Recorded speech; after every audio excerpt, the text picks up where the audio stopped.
Now, when Percy first got started in that West Baltimore basement, while I was still walking a yard in Leavenworth, Kansas, he knew he had something huge. He could have sold it there and been an instant multi-millionaire. But like I told you, he's a genius. So he was always at least 3 chess moves ahead of everybody. So it wasn't just convenience that made him use the procedure on folks in the neighborhood. There was more than enough trauma just walking to the corner store. Literally, everybody was a potential candidate if he could sell the whole enter your memories and fix yourself concept. So little genius Percy employed the tried and true method of the tester. See, when you sell heroin, due to the nature of its composition and production process, not to mention the competition that perpetuates the fervor for the tea in the first place, you give out free samples early in the morning, right before the monkey is waking up on 1,000 different backs. Give it away free to start the ball rolling, and if it's good, you're selling out by lunchtime. Ironically, after cleaning up a few known lifetime addicts faster than any rehab, word spread like the narcotic the marketing was born from. Because, after all, the greatest drug is hope. Ask any pastor out there. So folks couldn't wait to try Percy's scientific inception machine. Closest thing anyone could describe it as. It's what I thought the first time he told me. I love that movie. But there's a huge difference, Percy explained, between memories and dreams. Think of the 3 little pigs in their houses. Dreams are the house of straw. Easy to make, not heavy to lift, and no real work involved constructing them. But they also blow away, deteriorate, fade, and wither quickly. They only truly become something when you take a step toward them, and each step after that first one is a memory.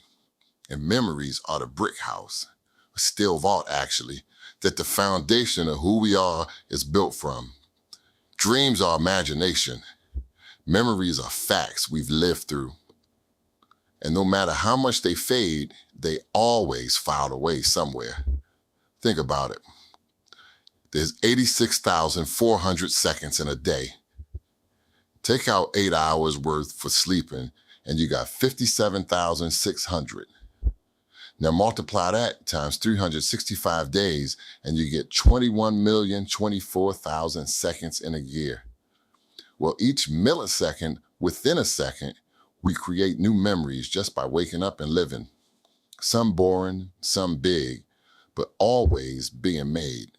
The only thing that works more than our mind is our heart, that never stops beating until, of course, the day that it does. So, when Alyssa Renee Conroy offered us $2 million for a session, it was a no-brainer.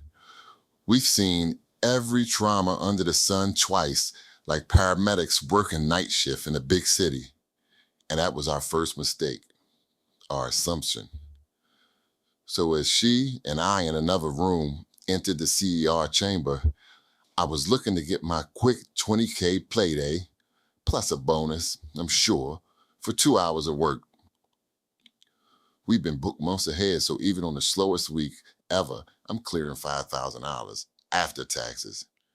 But $20,000 for one day was overtime I'd gladly take. And as I came to and looked around, I got my bearings like I'd done hundreds of times before inside the mind of someone else. Someone else who wasn't anywhere around, which is not just weird, but wrong. I knew she went under the same time as me. And as I looked around what appeared to be a dark basement, that's when I saw him. In stark contrast to the pretty 30-something woman that introduced herself to us, here stood a 6-foot, pale, pallid, almost zombie-looking man. His skin was scarred and pockmarked, almost to the point of looking rotten, like it didn't fit him anymore and it wanted off of his body immediately.